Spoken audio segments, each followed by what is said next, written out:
Hi guys, this is becoming too much. Asari Dokubo has vowed to deal with the Igbøs.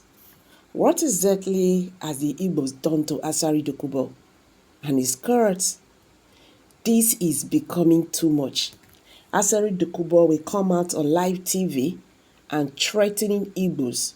Asari Dokubo will come out on live TV and tell the world how he has been, buying Igbøs, how he has done a big favor for President Bola Ahmed Tinubu and President Bola Ahmed Tinubu not treating him well. This is really becoming ridiculous. What's happening in this country today? So guys, let me drop this video. This video will shock you. This video will shock you. Say the reason why Igbos are saying they want to leave Nigeria. Okay, let me drop this video. I'll be right back. Go and ask for our work in Imo, our work now in Anambra,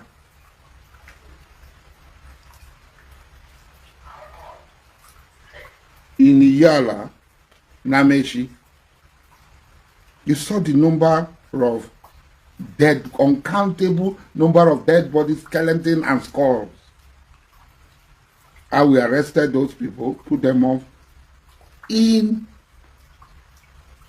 coordinated operation with the Nigerian military, with the Nigerian police. And it's so sad that we do all this work. You saw the trailers, you saw the bones, the skulls, hundreds of skulls. You saw the road that had been planted by improvised explosive or Bunigwe. And we risk our life in digging them out. Go to Baga, go to Mangoro, go to Kotagora, go to Wasi, and see what our men are doing for Nigeria.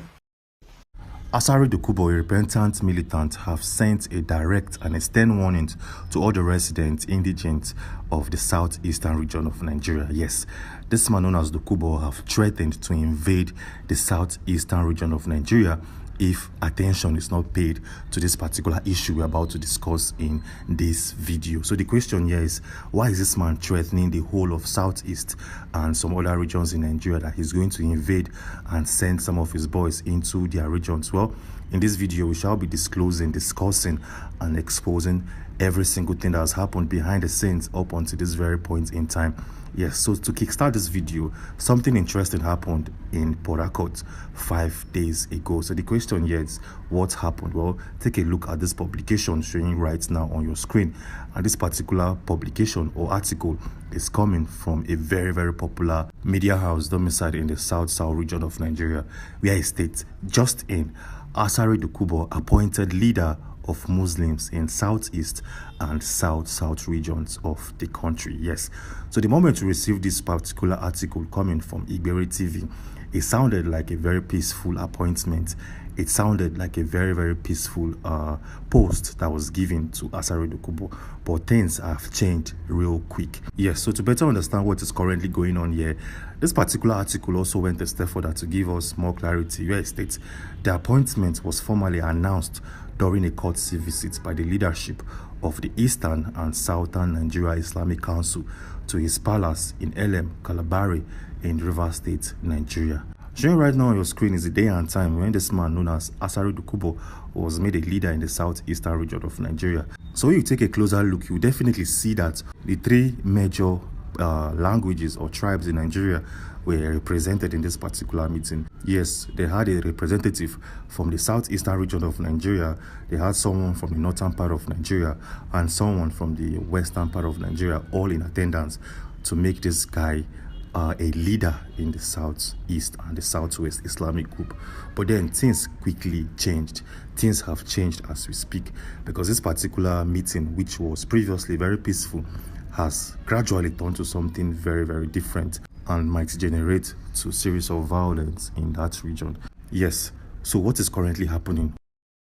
Take a look at this post or publication released by a close ally, a close representative of Mr. Asari Dokubo, which did not sit well with a lot of individuals from the southeastern region of Nigeria. Well, this particular post reads, "Congratulations to Alhaji Asari Dokubo, the President General of Muslims in South-South and Southeast. His primary duty is to ensure more converts, establish of Sharia panels in both regions, and more buildings of mosques.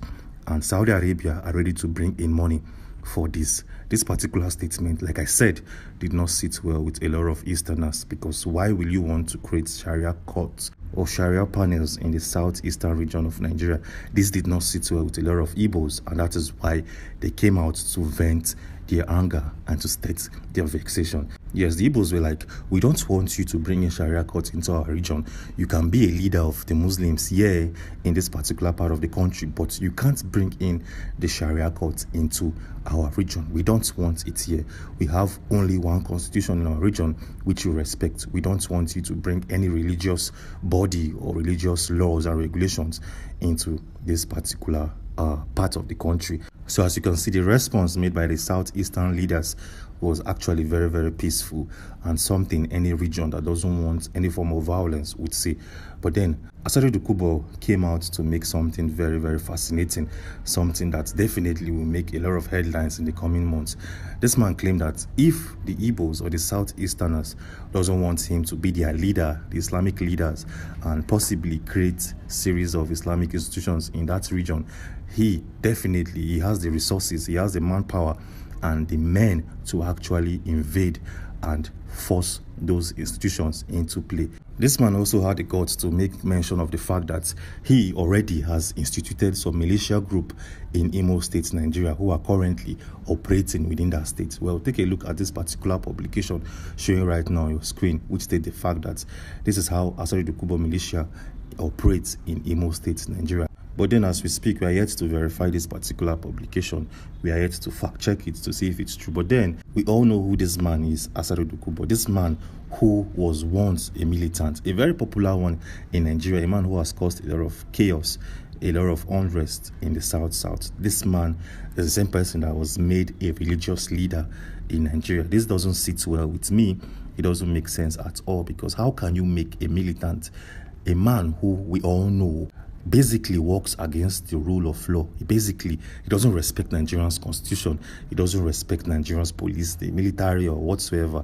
This is the kind of man that was made a leader. Well, this doesn't sit well with me, and as we speak, we're still trying to do more research about this particular case. But then this man still insists that if the Southeasterners doesn't allow him to operate freely in their region, he's going to invade the Southeast. This actually is a very, very funny one, because how can you leave your own part of the country and want to go into somebody else's region and invade them, like force them to do something they don't want to do, force them to practice a religion that they don't want to practice? Yes, they don't want to practice some of your religious rights, institutions, or whatsoever, and you want to impose it on them, you want to force it there, and at the same time telling them that if you don't obey me, I will have to invade you. Who is this man that wants to actually invade individuals in the country? Well, this is a very, very laughable one, a very, very funny one. But then we all know that currently the Southwesterners are still battling with these Islamic courts, Islamic panels, and whatsoever, because recently the current governor of Osun State had to go to a court so as to prevent the Sharia court from operating in his own state. Wow. This country is always funny. Every single day you hear things that will make you laugh or make you very, very sad. Anyways, moving on swiftly, we all know what happened in Edo State yesterday, in Uromi to be precise. You hear some Fulanis who were traveling from River State to Kano or whatsoever were unalived. Yeah, as we speak, the government of Edo State have made about 16 arrests. That's very, very quick. Yes, as we speak, 16 individuals have been arrested.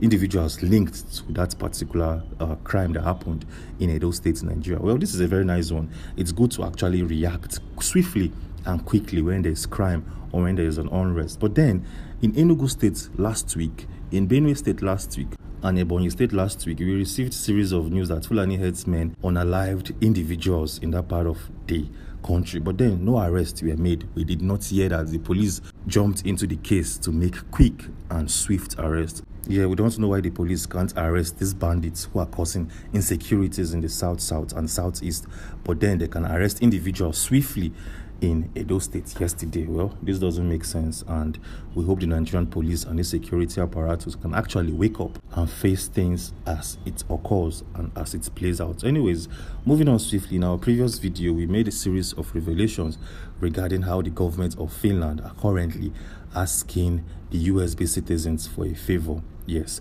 as we speak, the government of Finland wants the USB citizens to do them a favor.